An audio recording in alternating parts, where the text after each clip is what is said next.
예, 이제 저희 4월 9일 소망교구 구역 건차례를 시작하겠습니다.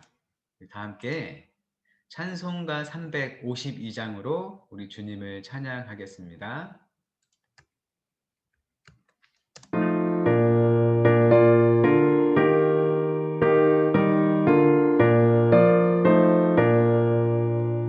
십자가 군병들아 주 위에 일어나 기들 앞서 나가 담대히 싸우라 주께서 승천하고 영광을 얻도록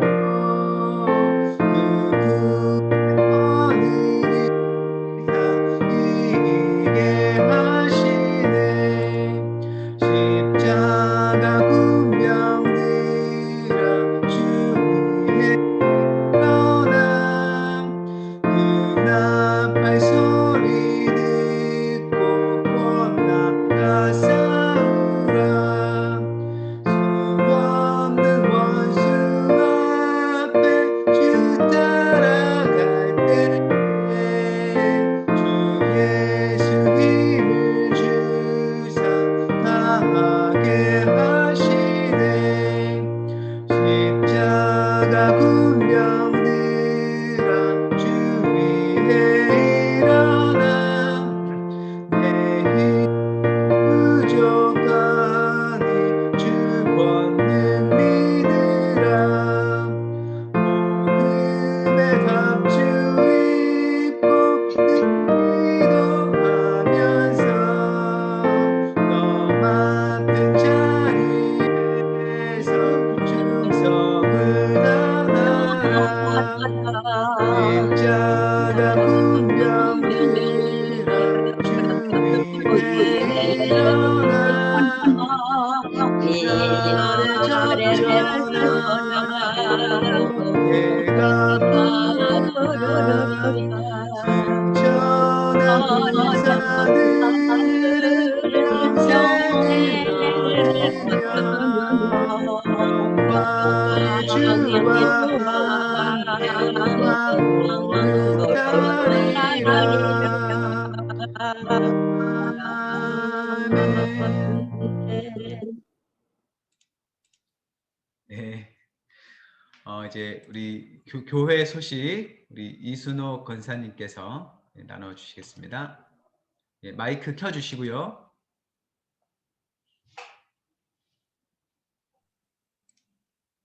네, 교회 및 교구 소식 전하겠습니다. 금요기대의 교우 참여서 신앙 간증, 성장, 교회 생활 나눔, 찬양 추천, 기독 활동 등등 목요일까지 교구 목사님께 신청 바랍니다. 목사님 잘 들리세요? 예, 저 들립니다. 네. 아니 제가 하는 다시 되돌아와요. 아, 그래요? 잠시만요. 네. 네, 잠시만요. 네, 잠시만요.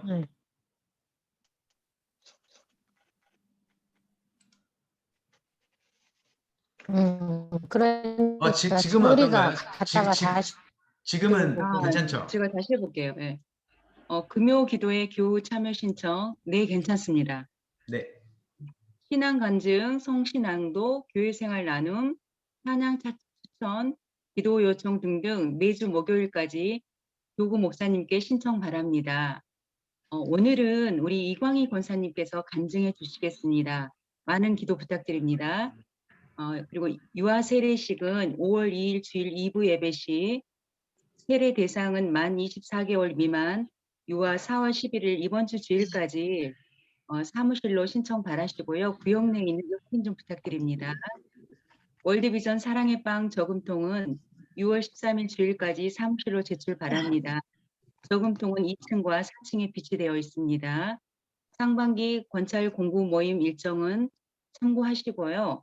구역 모임 후에 모임 참여 명단과 구역원 기도 제목 및 근황을 교구서기 김양수 권사님께 꼭 제출해 주시면 감사하겠습니다. 이상입니다. 예, 광고 감사드립니다.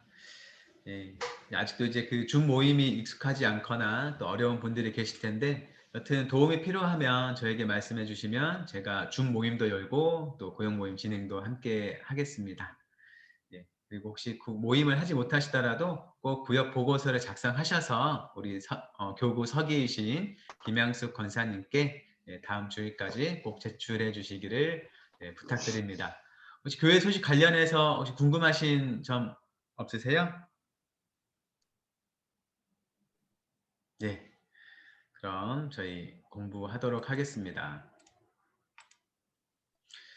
네, 오늘 함께 살펴볼 말씀은요. 출애굽기 1장 1절부터 22절까지 말씀이고 제목은 반전, 위기와 성취 사이에서입니다. 뭔가 이스라엘 민족의 역사 가운데 어떤 반전이 일어나는 걸 우리가 함께 살펴보는 것이죠. 우리 성경 말씀 저와 여러분이 한 절씩 번갈아 가면서 읽도록 하겠습니다. 저부터 읽겠습니다. 야곱과 함께 각각 자기 가족을 데리고 애굽에 이른 이스라엘 아들들의 이름은 이러하니 르벤과 르벤과 시므온과 시몬과 레위와 레위와 유다와 유다와 이사갈과 스불론과 베냐민과 단과 납달리와 납달리와 갓과 갓과 아세리요. 야세리요. 아세리요. 야곱의 허리에서 나온 사람이 모두 70이요 요셉은 애굽에 있었더라. 요셉과 요셉과 그의 그의 모든 모든 형제와 형제와 그 그 시대 사람은 다 시대 죽었고 사람은 다 죽었고 이스라엘 자손은 생육하고 불어나 번성하고 매우 강하여 온 땅에 가득하게 되었더라. 요셉을 알지 못하는 알지 새 못하는 왕이 일어나 애굽을 일어나 애굽을 다스리더니 다스리던 그가 그 백성에게 이르되 이 백성 이스라엘 자손이 우리보다 많고 강하도다. 자 우리가 우리가 그들에게 대하여 지혜롭게 하자. 지혜롭게 하자. 그들이 두렵건대 더 많게 되면 그들이 더 전쟁이 일어날 때 많게 되면 우리 전쟁이 일어날 대적과 때 합하여 우리 대적과 합하여 우리가 싸우고 이 싸우고 땅에서 이 땅에서 나갈까 나갈까 하노라 하고 하노라고. 감독들을 그들 위에 세우고 그들에게 무거운 짐을 지워 괴롭게 하여 그들에게 바로를 위하여 국고성 비돔과 람셋을 건축하게 하니라. 그러나 그러나 은혜를 학대를 받을수록 받을수록 더욱 번성하여 퍼져나가니 애굽 애굽 사람이 사람이 이스라엘 이스라엘 자손으로 자손으로 말미암아 말미암아 근심하여 근심하여 이스라엘 자손에게 일을 엄하게 시켜 어려운 노동으로 어려운 그들의 노동으로 생활을 그들의 괴롭게 생활을 하니 괴롭게 하니 곧 곧 흙 흙이 이기기와 기기와 벽돌 벽돌 굽기와 굽기와 농사의 농사의 여러 여러 가지 가지 일이라 일이라 그 그 시키는 시키는 일이 일이 모두 모두에게 엄하였더라. 엄하였더라. 애굽 왕이 히브리 산파 십브라라 하는 사람과 부하라 하는 사람에게 말하여 이르되 이르되 너희는 너희는 히브리 히브리 여인을 여인을 위하여 위하여 해산을 해산을 도울 도울 때에 때에 그 그 자리를 자리를 살펴서 살펴서 아들이거든 그를 그를 죽이고 죽이고 딸이거든 딸이거든 살려두라. 살려두라. 그러나 산파들이 하나님을 두려워하여 애굽 왕의 명령을 어기고 남자 아기들을 살린지라. 애굽 왕 애굽 왕이 산파를 불러 그들에게 산파를 이르되 불러 너희가 어찌하여 이같이 남자 그들에게 아이들을 살리겠느냐. 너희가 어찌하여 이같이 남자를 살리냐. 산파가 바로에게 대답하되 히브리 여인은 애굽 여인과 같지 아니하고 건장하여 산파가 그들에게 이르기 전에 해산하였더이다 하매 하나님이 그 하나님이 그 산파들에게 은혜를 산파들에게는 베푸시니 베푸시니 그 그 백성은 백성은 번성하여 번성하고 매우 매우 강해지니라. 강해지니라. 그 산파들은 하나님을 경외하였으므로 하나님이 그들의 집안을 흥왕하게 하신지라. 그러므로 바로가 그러므로 그의 모든 그가 그의 백성에게 모든 명령하여 백성에게 이르되 명령하여 이르되 아들이 아들이 태어나거든 너희는 태어나거든 그를 너희는 나일강에 그를 던지고 나일강에 딸이거든 살려두라 던지고 하였더라. 딸이거든 살려두라 아멘. 하더라. 아멘. 아멘. 예, 우리 함께 말씀 살펴보기 전에 이제 본문 이해의 말씀 제가 읽어보겠습니다. 출애굽기의 서두는 반전의 연속입니다. 하나님의 약속대로 이스라엘 자손은 제국의 위협을 느낄 정도로 번성합니다.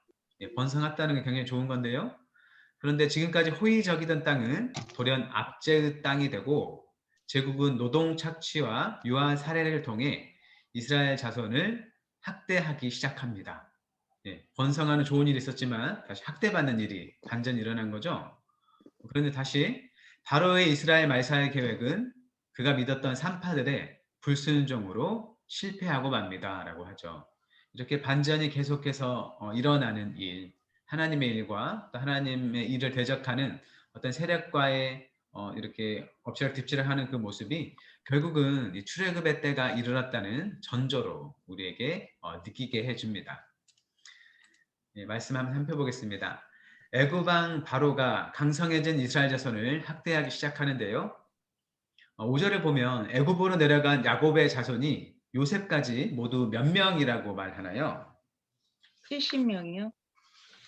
예, 그렇죠. 70명이다라고 얘기를 하고 있죠. 예, 설명 함께 보겠습니다. 출애굽기 서두에 나오는 야곱의 아들들의 명단은 이 출애굽기가 창세기와 연속된 이야기임을 보여줍니다라고 하죠.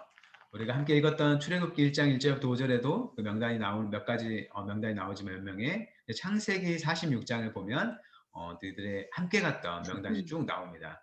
이것은 이 출애굽기에 나오는 사람들의 이야기가 앞서 창세기에 나왔던 인물들의 인물들과 이어지는 이야기다라는 걸 보여주는 것이죠.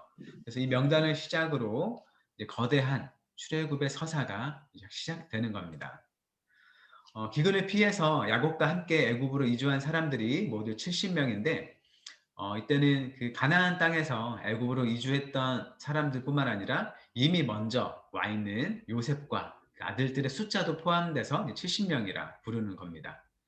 그리고 이주한 지 이제 한 430년 정도가 지나서 이집트가 애굽이 이스라엘 사람들에 대해서 위협을 느낄 정도로 매우 번성하게 된 것이죠.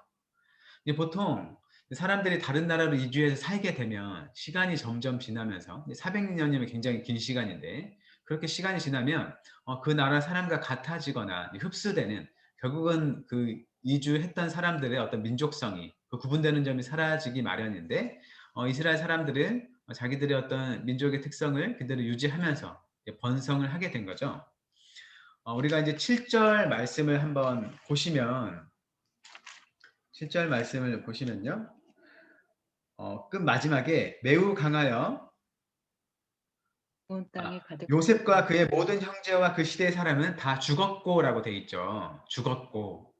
그러니까 이제 죽었다. 그리고라고 이제 우리 가진 성경은 번역했는데 원문에는 그러나로 시작한다고 얘기를 하고 있죠. 화면에 설명을 보면. 근데 이 원문의 그 단어 자체가 그리고로도 번역될 수 있고 그러나로도 이제 번역될 수 있는 단어예요.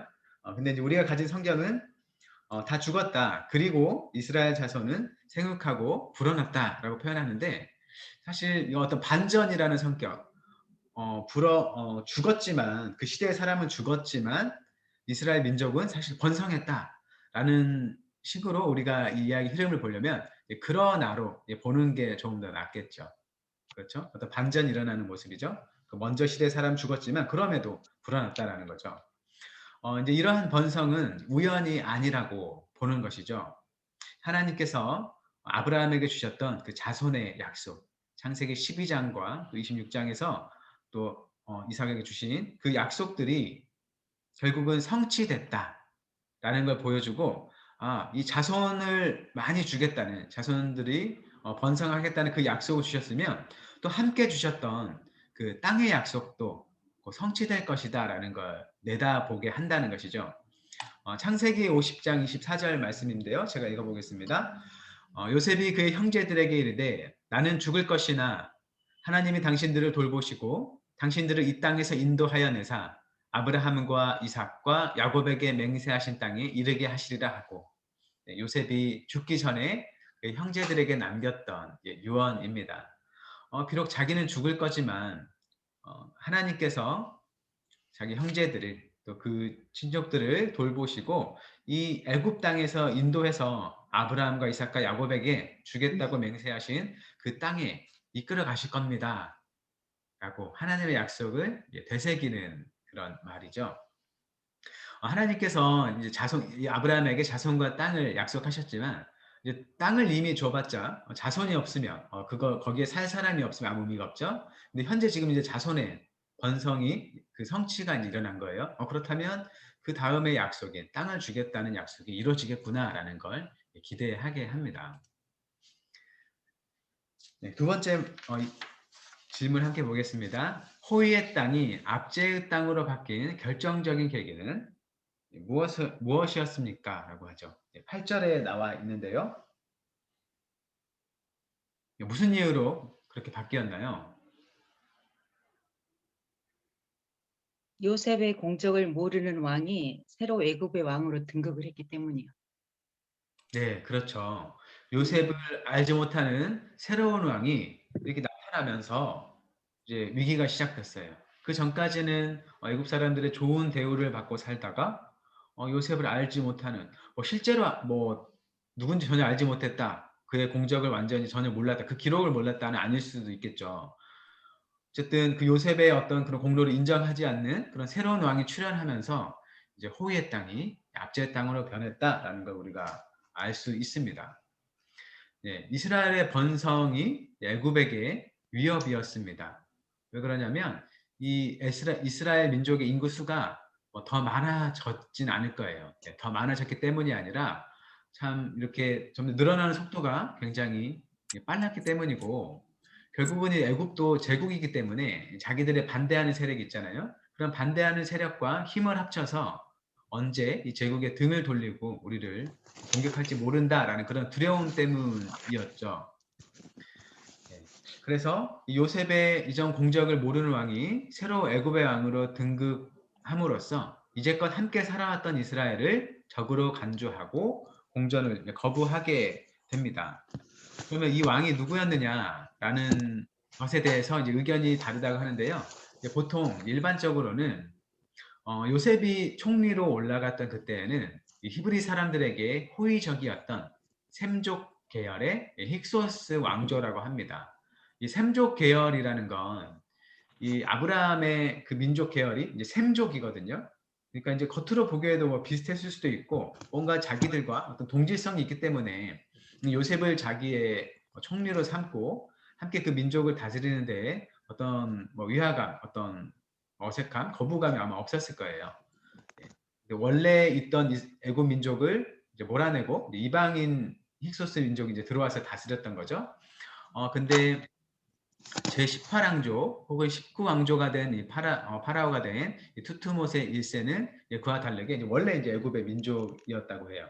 이제 그가 다시 이제 자기의 자리로 돌아오게 되면서 이전에 자기들을 다스렸던 이방 민족들을 다 몰아내면서 요셉의 공로도 공적도 다 무시하고 그 사람들을 학대하기 시작된 거겠죠.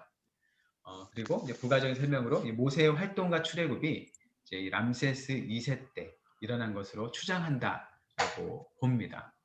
예, 성경에는 이제 이런 내용이 자세히 나와 있지 않지만 성경 외적인 역사로 볼 때 이렇게 추정하는 것이죠.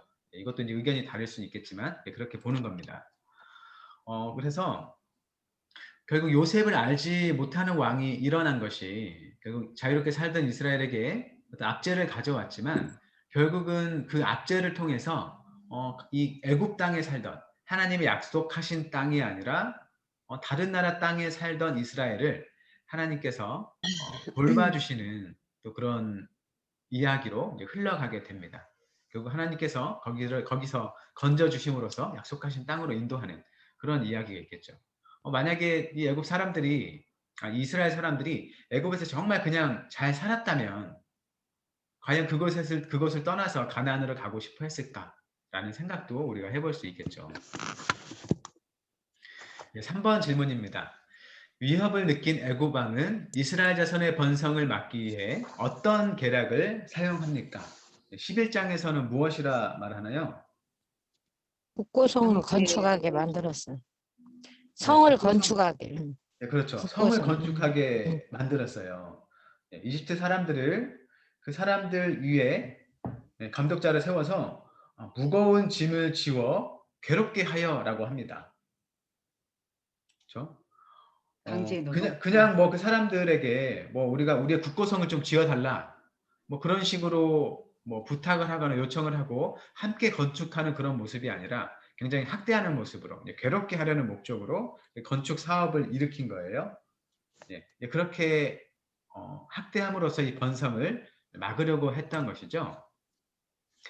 이스라엘 번성이 압제 원인이 되었는데 애굽 왕은 이스라엘의 번성을 막기 위해서 강제 노동 정책을 시행합니다.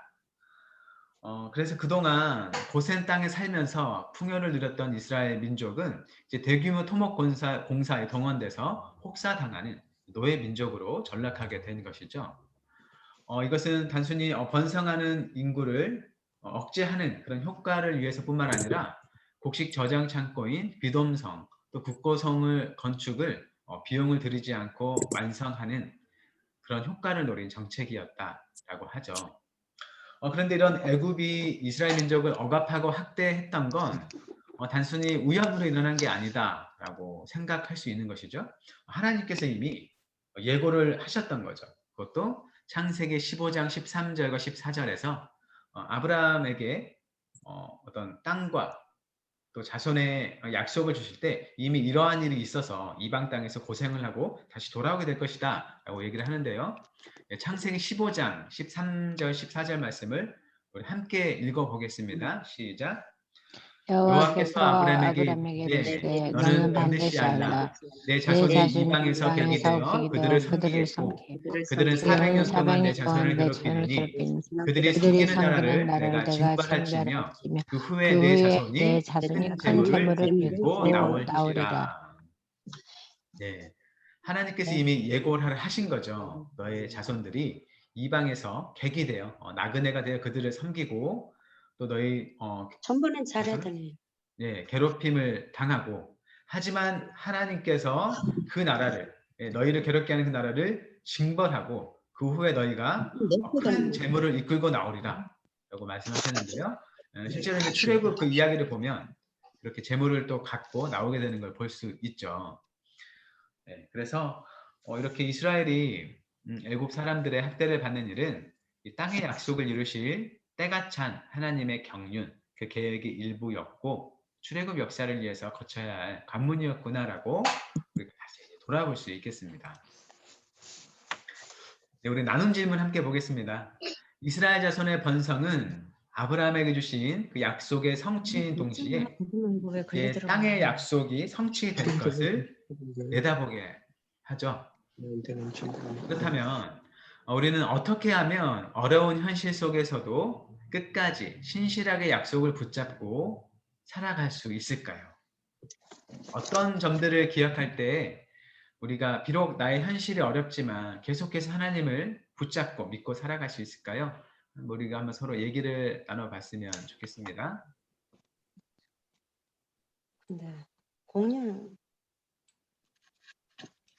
목사님 보지 않나요? 하나님의 저 돌보심을 믿고 네, 어려운 일에도 굴복하지 않고 기도로 이겨냅니다. 네, 어려운 일도 굴복하지 않고 네. 기도로 이겨내는 기도를 함으로써 우리가 신실하게 주님을 붙잡고 살아갈 수 있다는 것이죠.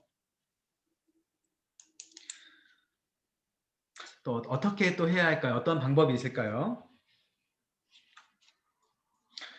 우리가 붙잡고 살아갈 약속에는 어떤 게 있나요?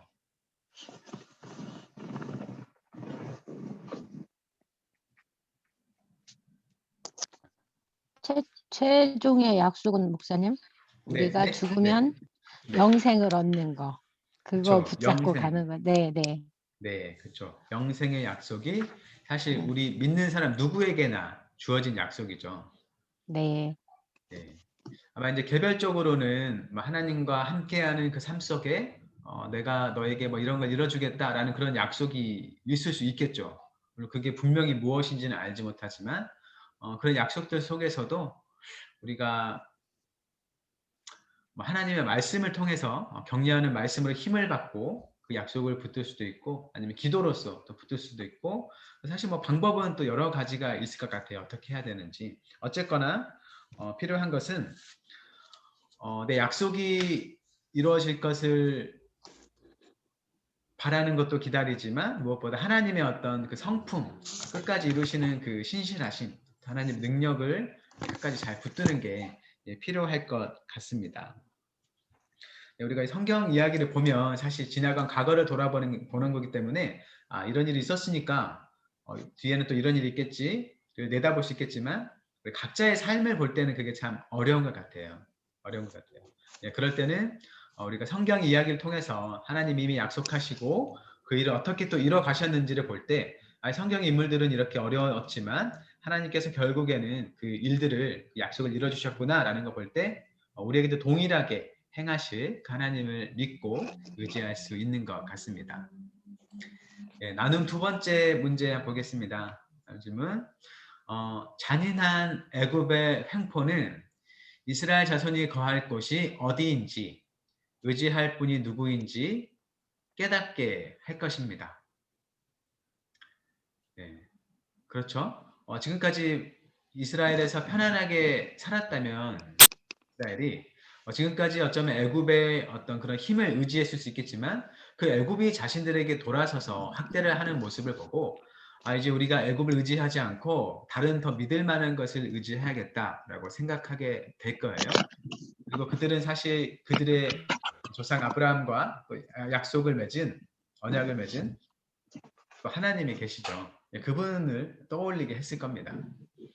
우리는 어땠을까요? 현재 코로나 팬데믹 상황 때문에 우리 일상이 많이 바뀌었고 또 우리가 함께하는 공동체가 여러 모습으로 변화되고 또 흔들리기도 했지만 그걸 통해서 그동안 당연하게 여겼던 것들이 당연한 것이 아니라는 걸 깨닫게 됐죠. 그렇죠? 우리가 굳게 이것은 흔들리지 않을 거야 라고 생각했던 많은 것들이 흔들리고 또 결국 놓치게 되고 다른 데 의지할 만한 것들을 찾아 하는 그런 일들이 많이 있었을 텐데 우리가 이 코로나를 거치면서 어떤 점들이 달라졌는지 한번 얘기해 보셨으면 좋겠고요. 이런 상황 속에서도 우리가 잃지 않고 붙잡아야 하는 게 어떤 게 있을까요? 한번 얘기를 나눠봤으면 좋겠는데요.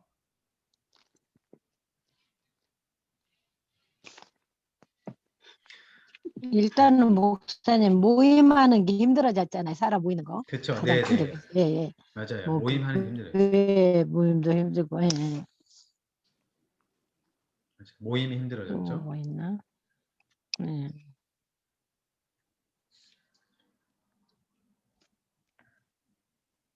또 달라진 게 뭐가 우리가 있을까요?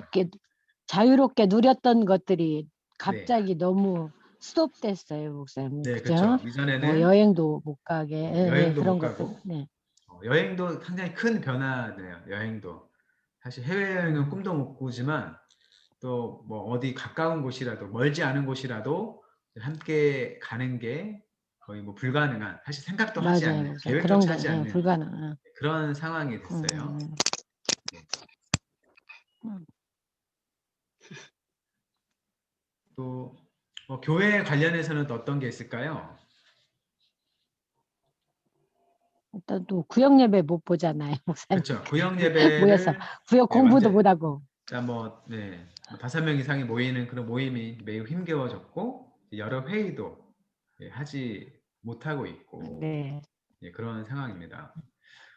그래서 그런 것들 통해서 구역 이전에는 공부도 그냥 못 하잖아요, 교회에서. 구역 공부도 지금 이렇게 줌으로 하고 있고 여러 가지가 있죠. 참 이런 것들 통해서 느끼는 게 어떤 게 있을까요? 이런 상황인데 전에는 이런 것들이 내가 정말 소중하게 생각하고 이걸 잘 가꿔야 했다는 걸 몰랐는데 이게 정말 소중했구나라는 게 뭐 어떤 게 있을까요?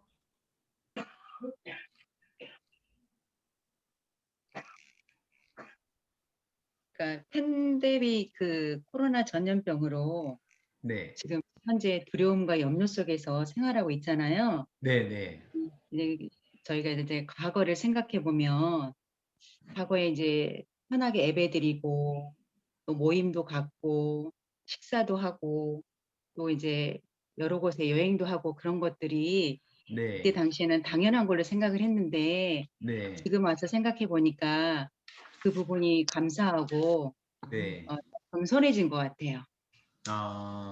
네, 저 참 아마 점차 예전의 모습 회복될 때 느낄 기쁨이 굉장히 클 것 같고 이전과는 다르게 또 감사함으로 그런 것들을 누릴 수 있겠죠. 네.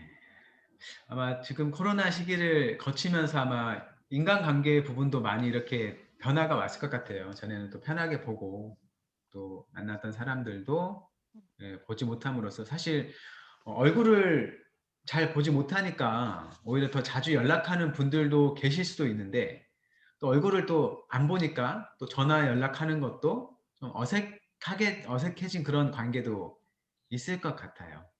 있을 것 같고 어, 무엇보다 이런 상황 속에서도 우리가 이제 믿는 사람으로서 중요한 것은 지금까지 함께 잘 모여서 잘 유지해왔던, 잘 세워왔던 그 신앙을 어쩌면 남들과 함께하지 못하는 그런 속에서도 내가 스스로 하나님 앞에 잘 나아가고 또 세워가야 하는, 스스로가 조금씩 성장하고 더 강해져야 하는 그런 걸 또 느끼게 하는 시기가 아니었나 또 생각을 합니다. 여전히 지금 이 코로나가 계속되고 있고 또 그에 대해서 우리가 잘 적응을 해야 하는 상황인데, 또 우리가 달라진 것들, 다시 뭐 돌이킬 수 없는 것들에 대해서는 좋은 대안을 잘 마련해서 여튼 우리가 가진 그 신앙과 또 사랑하고 섬기는 모습을 잘 지속해 갔으면 좋겠습니다. 아멘. 네. 다음 질문 함께 보겠습니다. 네, 히브리 산파들을 잠시만요.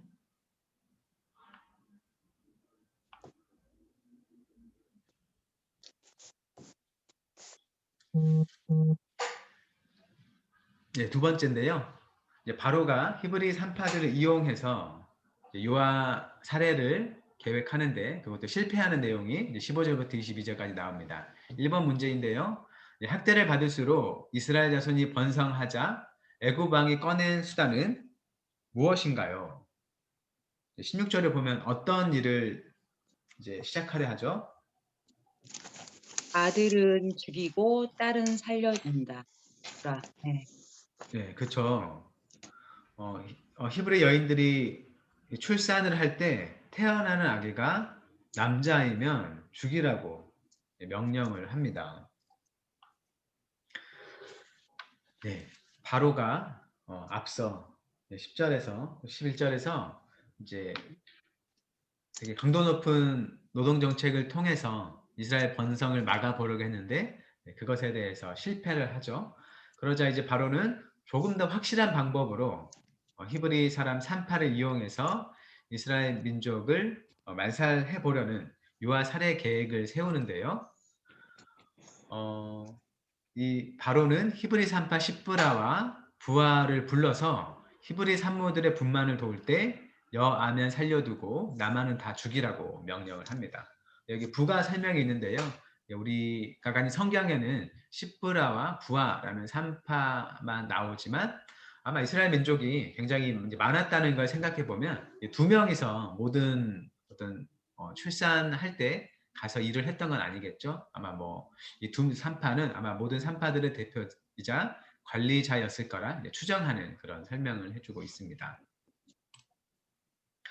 여기서 이제 죽이라는 말이 적극적으로 태어나면 죽이라라는 말로 보지 않는데 아마 그 뒤에 이제 변명하는 모습을 보면 사실 뭐 남자아기를 살렸느냐라고 하면 뭐 가서 다시 죽이라라고 얘기할 수 있는데 그렇게 하지 않고 그냥 그 말을 그대로 바로가 수용하는 걸 보면 아마 여기서 죽이라고 했던 건 적극적인 의미에서 나오면 죽이라는 그런 사례가 아니라 태어난 아기를 살리기에 필요한 것들을 취하지 않음으로써 어떤 소극적으로 죽게 내버려두는 그런 걸 뜻하는 게 아닌가 우리가 짐작해 볼 수 있죠. 그래서 이를 통해서 산파들에게는 죄의식을 덜어주고 또 살해 사실은 감추면서 계속해서 이 일들을 행하도록 만들려는 그런 교활한 의도였다라고 생각해 볼 수 있겠습니다. 하지만 이 계획이 실패했던 것이죠. 두 번째 문제를 보겠습니다. 애굽 왕의 계략을 좌절시킨 사람들은 누구입니까? 17절 말씀을 보면 그렇죠? 산파들이죠. 하나님을 경외했던 히브리 산파들이 이 애굽 왕의 계략을 좌절시켰습니다. 이 산파들은 애굽 최고 권력자가 명령했는데도 그 명령을 산파들이 따르지 않았던 것이죠.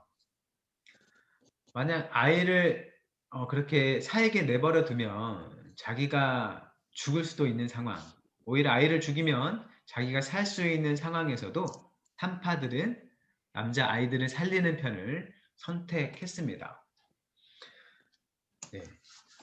그래서 산파들이 내가 시킨 명령대로 수행하지 않았다는 걸 알게 된 애구방이 다시 불러서 산파들을 추궁했지만 하지만 이 산파들은 자조 섞인 말, 즉 히브리 여인들은 너무나도 생명력이 강했습니다 라고 말을 했던 것이죠. 이 부분을 보면 산파들이 거짓말을 하네 라고 생각할 수 있죠. 네, 하지만 이 산파들의 변명은 살기 위한 거짓말이라기보다는 하나님이 은혜를 베푸실 만큼 선한 의도를 가진 그런 변명이었다라고 볼 수 있다는 거죠. 사실 이 부분을 보면 어떤 거짓말의 기준이 이렇게 약간 희석되는 그런 부분이 있죠. 저도 이제 이 구절을 보면서 또 사람을 살리기 위한 거짓말은 하나님께서 보시기에 또 문제가 없는 그런 것이겠다도 이제 생각하게 하는 것 같아요. 이렇게 거짓말을 해서 살게 된 산파들에게 또 하나님께서 그 집안을 흥황하게 하신 일을 보면 우리가 어떤 거짓말의 기준에 대해서도 단지 문자적으로 어떤 사실과 다른 이야기를 했다 차원에서만 판단을 할 게 아니라 그렇게 말하는 거짓말의 의도와 목적과 또 동기가 무엇인지도 우리가 좀 세심하게 살펴봐야겠다. 우리가 어떤 논리적으로 우리가 표면적으로 생각하는 것과 어떤 다른 기준으로 또 바라볼 일이 있겠다라는 거죠. 이것과 관련돼서 우리가 떠오르는 것들이 독일 나치 시대 때 그 유대인들을 학살하는 그 나치 군들로부터 유대인들을 지키기 위해서 뭐 거짓말을 했다 그런 이야기가 있잖아요. 어떤 집에 찾아와서 유대인들을 색출해 내라 할 때 어떤 집에 찾아가서 이곳에 유대인이 살고 있습니까? 유대인이 있습니까? 라고 물어볼 때 그 집에 유대인을 숨겨줬던 사람이 발을 이렇게 바닥에 땅 치면서 이곳에는 뭐 유대인이 없습니다. 자기 창고에 있겠죠. 뭐 그런 식으로 했던 말을 그걸 거짓말로 볼 수 있느냐, 나쁜 거짓말로 볼 수 있느냐라고 하는 것과 비슷한 맥락을 지니는 것이죠. 그런 것처럼 우리가 거짓말에 대해서도 물론 우리가 거짓말을 해도 된다라고 할 수는 없겠지만 그걸 정말 생명을 살리는 선한 의도라면 그런 부분에까지 우리가 엄격한 기준으로 그런 말을 하는 사람을 비난해서 안 되겠다 또 생각하게 됩니다. 네. 성경의 저자는 이 산파들이 왕의 명령을 따르지 않은 이유를 그들이 하나님을 두려워했기 때문이다, 경외했기 때문이다 라고 말을 하고 있죠. 산파들은 눈에 보이는 최고 권력자보다 눈에 보이지 않는 하나님을 더 두려워했습니다. 결국 이 바로보다 하나님을 더 경외했던 이 산파들의 목숨을 건 결단 때문에 바로의 계획은 결국 수포로 돌아갔고 하나님의 백성은 생명을 보존할 수 있었습니다. 네, 하지만 그럼에도 사실 바로의 이 계획은 멈추지 않고 또 계속되죠. 나일강에 남자아이는 던지라라는 명령을 합니다. 나눔 3분 질문을 함께 보겠습니다. 바로의 잔인한 계획은 멈추지 않았습니다. 그런 것처럼 사탄은 지금도 갖은 방법으로 우리를 하나님에게서 끊으려고 합니다. 이럴 때 우리가 어떻게 대응해야 하는지 히브리 산파들과 모세의 가정 이야기를 보면서 서로 나눠봅시다 라고 하는데요. 우리 2장 1절부터 3절까지 말씀, 1장 22절부터 2장 3절까지의 말씀을 한 절씩 저와 번갈아가며 한번 읽어보겠습니다. 그러므로 바로가 그의 모든 백성에게 명령하여 이르되 아들이 태어나거든 너희는 그를 나일강에 던지고 딸이거든 살려두라 하였더라. 레이 가족 중 한 사람이 가서 레이 내가 여자에게 가족 중 한 사람이 가서 레이 여자에게 장가들어. 그 여자가 임신하여 아들을 낳으니 그가 잘생긴 것을 보고 석 달 동안 그를 숨겼으나 더 숨길 수 숨길 없게 되매 그를 위하여 갈대 상자를 가져다가 가격정관은 진술하고 상자를 가져다가 양과를 치고 거기다가 사이에 두고. 네, 됐죠. 네, 히브리 산파들은 바로의 명령을 어기고 하나님을 더 두려워하는 마음으로 히브리 사람들의 남자 아기를 살렸고 또 모세의 가정에서도 남자 아기가 태어나면 나일강에 던지라고 했지만 그 명령을 어기고 계속 숨기다가 결국 더는 숨길 수 없어서 또 나일강에 그냥 던지지 않고 또 갈대 상자를 만들어서 역청을 만들고 해서 이렇게 그 강가에 띄우는 그런 모습을 보여줍니다. 우리는 우리에게 다가오는 그런 어려움들에 대해서 또 하나님을 대적하는 그런 모습들에 대해서 어떻게 대응을 해야 할까요? 한번 나눌 수 있는 이야기가 있을까요?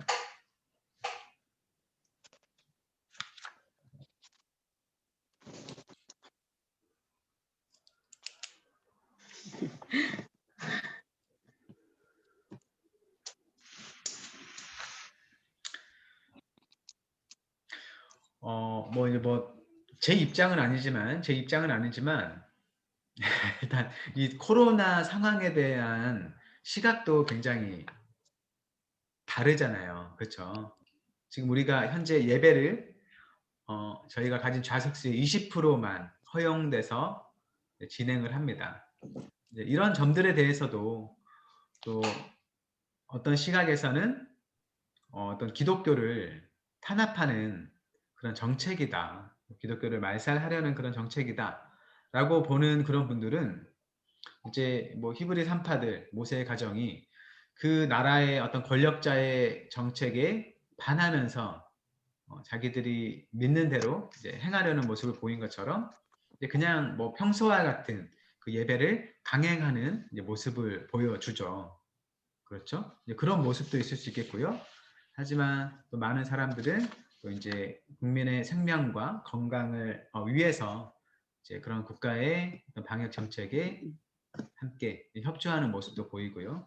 여튼 이제 뭐 신학적인 그런 것들을 뭐 한편의 입장에서 재단할 수 없기 때문에 그렇지만 이제 그런 모습도 우리가 현재 우리가 볼 수 있는 그런 모습이고요. 또 다른 어떤 게 있을까요? 예를 들면 가정에서 우리가 가진 신앙을 반대하는 사람이 있다면 특히나 요즘은 조금 뭐 종교든 무엇이든 각 개인의 자유가 더욱더 폭넓게 주어졌지만 불과 뭐 한 20, 30년, 뭐 40년 전만 해도 기독교를 가진 게 사실 우리나라가 제사 문화를 가졌는데 그것을 하지 않게 되는 그런 결과를 가져오기 때문에 더 많은 분들이 가정의 핍박 속에서 또 신앙을 지켰던 분들도 있어요. 어쨌든 그런 분들도 뭐 자기 가족들의 또 윗 어르신들의 그런 핍박에도 불구하고 그대로 예배를 몰래라도 가면서 그들의 신앙을 지켜왔던 것이죠. 이 출애굽 이야기를 보면 간단하게 너무나 명백하게 표면적으로 이 하나님을 반대하고 하나님의 백성들을 핍박하기 때문에 그럼에도 그런 권력을 두려워하지 않고 생명을 살리는 선택을 하는 건 그게 옳아 보이는 모습이에요. 그런데 우리가 현대 시대를 살아가면서 어떤 게 우리를 하나님으로부터 떼어놓고 또 하나님으로부터 멀리하기 위해 강요되고 있느냐라는 걸 가려내기 위해서는 굉장히 많은 분석과 지혜와 판단이 필요하겠죠. 그런 건 어떤 게 있을까요? 여러분이 느끼시는 어떤 그런 세상의 핍박, 박해, 학대가 느껴지는 분야가 있을까요?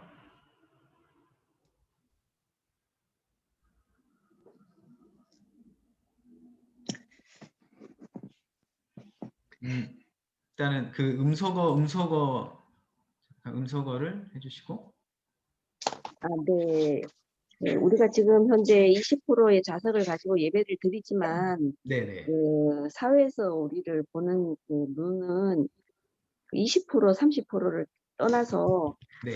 무조건 이제 그 교회에서 자주 모이고 하니까 네네. 우리를 통해서 뭐 네. 이렇게 코로나가 확산되는 것 같은 그런 그 시선을 좀 많이 보내는 것 같아요. 네네네. 그쵸. 그쵸.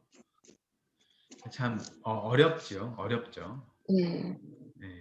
그래서 뭐 일정 부분은 사실 뭐 정책적인 그런 걸 떠나서 일반인들의 시선 가운데는 사실 코로나와 관련되지 않은 단순히 이제 기독교를 미워하는 그런 것도 사실 반영돼서 우리에게 오는 것도 있는 것 같아요.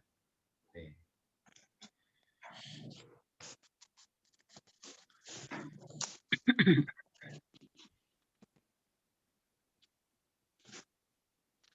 네, 더 하실 말씀이 없으시면 나눔은 이걸로 마치겠습니다. 여튼 세상이 우리에게 어떤 모습으로 다가오든지 간에 그것이 우리가 가진 신앙을 흔들고 또 무너지게 하는 거라면 우리가 그런 것들보다 하나님을 더 두려워하는 믿음과 마음으로 하나님 편에 설 수 있는 용기가 우리에게 늘 있기를 바랍니다. 아멘. 네, 기도 제목 살펴보겠습니다. 우리 함께 잠시 기도하는 시간 가질 텐데요. 말씀을 기억하며 기도할 것은 우리의 상황이 암담해도 구원을 이루어 가시는 주님의 손길을 늘 의지할 수 있도록 기도해 주시고, 또 우리의 공동체를 위해서는 약속의 성취와 위기 사이에 있는 그런 긴장 속에서 악에 굴복하지 않고 주의 백성을 살리는 일에 헌신하게 해달라고, 그렇죠? 우리 교회가 하나님 앞에 늘 살아있는 그런 교회가 되게 해달라고 기도해 주시면 좋겠고요. 또 우리가 이제 부활절을 지나고 이제 부활절 두 번째 주일을 맞이하게 되는데, 우리가 언제나 부활의 기쁨 안에 살면서 세상의 기쁨을 전하는 그런 삶을 살 수 있게 해달라고, 한영대학을 통해서 하나님 알아가는 은혜가 있을 수 있도록, 또 세상을 위해서도 이 코로나가 사라질 수 있게, 또 장례를 준비하는 많은 사람들에게 하나님께서 그 길을 열어주시도록 함께 기도하도록 하겠습니다. 하나님 아버지 하나님 예수할 때 감사합니다.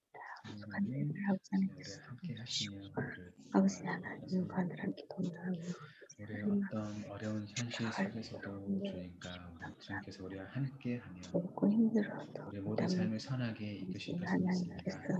하나님께서 하나님, 주께서 선택하신 자들이라 할지라도 그들의 삶이 고난이 없을 수 없고, 그런 시간을 통하여서 하나님의 신앙이 더욱더 두터워지고 세상이 다른 무엇이 아닌 하나님 더욱 선명하게 하나님 아버지 하나님 하나님 세상 속에 붙잡는 살면 믿음을 갖게 되는 우리가 봅니다. 하나님, 우리 각자의 삶이 다르지만 모두가 공통되게 하나님 겪게 되는 그런 아픔과 슬픔을 겪습니다. 그런 문제들 앞에서 우리가 무너지지 않도록 우리를 붙들어 주시고 우리에게 가장 좋은 것을 주기 원하시는 하나님의 그 선하심을 믿으며 살아갈 수 있도록 우리를 도와주옵소서. 주께서 우리에게 허락하신 그 하나님 나라의 약속을 우리가 붙들게 하시고 하나하나 이뤄가시는 하나님의 손길을 따라 오늘도 살아갈 수 있도록 주여 도와주옵소서. 하나님, 우리가 함께 모여 주 예배하는 이 공동체가 아버지 하나님의 말씀을 작아지거나 약해지지 않도록 붙들어 아버지 주시고, 하나님과 함께하는 우리가 몸으로 또한 여럿이 구역식구를 함께 위해 할 수 없는 상황이지만 그럼에도 하나님을 저희는 사랑하고 또 주님의 서로를 역사를 사랑하고 감당할 교회를 수 사랑하는 있는 마음으로 이 공동체를 계속해서 도와주시고 건강하게 또 키워나갈 수 우리 있도록 주님 아버지 하나님 도와주옵소서. 일일이 살고 여전히 있는 코로나로 인해서 힘들어하는 주님 세상 도와주시고 속에 아버지 이 하나님 그리스도의 부활이 앞에서 힘든 참 생활 기쁨을 부모들 우리에게 주기를 원합니다. 우리가 먼저 그 부활의 기쁨 안에 살게 하시고 그 아버지 부활의 기쁨을 하나님과 나눠주는 삶을 날마다 지금 날마다 살아갈 수 우리는 있도록 주여 도와주옵소서. 능력에서 지금도 코로나로 인해서 여러 삶의 환경이 어려워진 많은 사람들의 삶을 주님께서 지켜주시고 저들의 앞날을 하나님 안에서 더 밝고 더 화창하게 비춰주시기를 구합니다. 주님 은혜를 베풀어 주옵소서. 함께하여 주옵소서. 선생님들에게서 영광을 드리는 하나님 자, 기도하겠습니다. 사랑의 하나님, 주님께서 이스라엘 민족을 향한 그 계획을 하나하나 이루어 가시는 것을 봅니다. 주님께서 선택하신 자라 하더라도 그 삶에 고난이 없을 수 없고 또 그 모든 과정을 통하여서 다른 무엇이 아닌 우리 하나님을 붙잡고 하나님을 의지하게 하는 그런 이야기들을 봅니다. 하나님, 우리가 하나님의 백성, 하나님의 자녀라 스스로 부르지만 우리 삶에도 역시 어려움과 슬픔과 아픔이 있음을 경험합니다.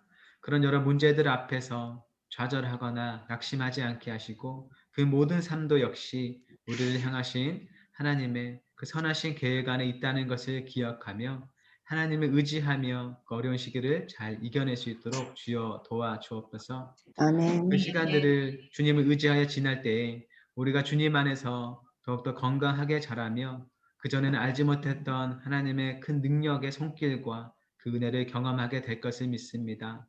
우리가 주님 안에서 강한 믿음과 소망을 가지고 이 모든 시기들을 잘 견뎌내고 종국의 하나님께 감사의 영광을 돌릴 수 있도록 주여 도와주옵소서. 성경 이야기를 볼 때에 하나님께 사람들에게 약속을 주시고 그것들을 성취하는 이야기가 우리에게도 동일하게 이루어질 수 있다는 믿음으로 우리 자신을 격려할 뿐만 아니라 어려움을 겪는 많은 사람들을 격려하며 그들을 일으킬 수 있도록 주여 도와주옵소서. 여전히 코로나 때문에 많은 사람들이 힘겨워합니다. 보고픈 얼굴 보지 못하고 모이지 못하는 많은 상황 속에 우리가 해왔던 일들이 무너지고 힘들어하는 많은 상황 속에 있습니다. 그런 속에서 예수 그리스도의 부활을 말하는 우리가, 교회가 그 부활의 기쁨을 먼저 충만히 받고 그 기쁨을 나눠줄 수 있도록 주여 도와주옵소서. 같은 어려운 상황 속에 있을지라도 하나님께 구원을 얻고 영생을 가진 자로서의 기쁨이 우리 안에 충만하여서 세상을 향하여서 하나님 향한 감사의 마음을 나타내고 그들을 섬기고 사랑으로 그들을 위로할 수 있도록 우리와 함께 하여 주옵소서. 코로나가 속히 사라질 수 있도록 주님 역사하여 주시고 무엇보다 이 어려운 상황 가운데 앞길이 막혀있는 많은 사람들에게 길을 주님께서 열어주셔서 그들의 살 길이 환히 열리고 모든 과정 가운데 하나님의 손길을 잘 나타내 주셔서 그들 하나님께로 돌아오는 귀한 구원의 역사가 일어날 수 있도록 주여 도와주옵소서. 함께 하시는 구역장, 부구역장님들의 모든 헌신을 주님께서 기쁘게 받아주시고 함께하는 또 모든 구역원들이 이들의 섬김과 위로를 통하여서 또 하루하루 하나님 앞에 기쁨으로 성실하게 살아갈 수 있도록 이들을 귀하게 사용하여 주옵소서. 오늘도 우리와 함께 해주시는 은혜 감사드리오며 예수님의 이름으로 기도드립니다. 함께 주님 가르쳐 주신 기도 드리겠습니다. 하늘에 계신 우리 아버지의 이름을 거룩하게 하시며 아버지의 나라가 오게 하시며 아버지의 뜻이 하늘에서와 같이 땅에서도 이루어지게 하소서. 오늘 우리에게 일용할 양식을 주시고 우리가 우리에게 잘못한 사람을 용서해 준 것 같이 우리 죄를 용서해 주시고 우리를 시험에 빠지지 않게 하시고 악에서 구하소서. 나라와 권능과 영광이 영원히 아버지의 것입니다. 아멘. 네, 모두 수고하셨습니다. 감사합니다. 감사합니다. 네. 수고하셨습니다.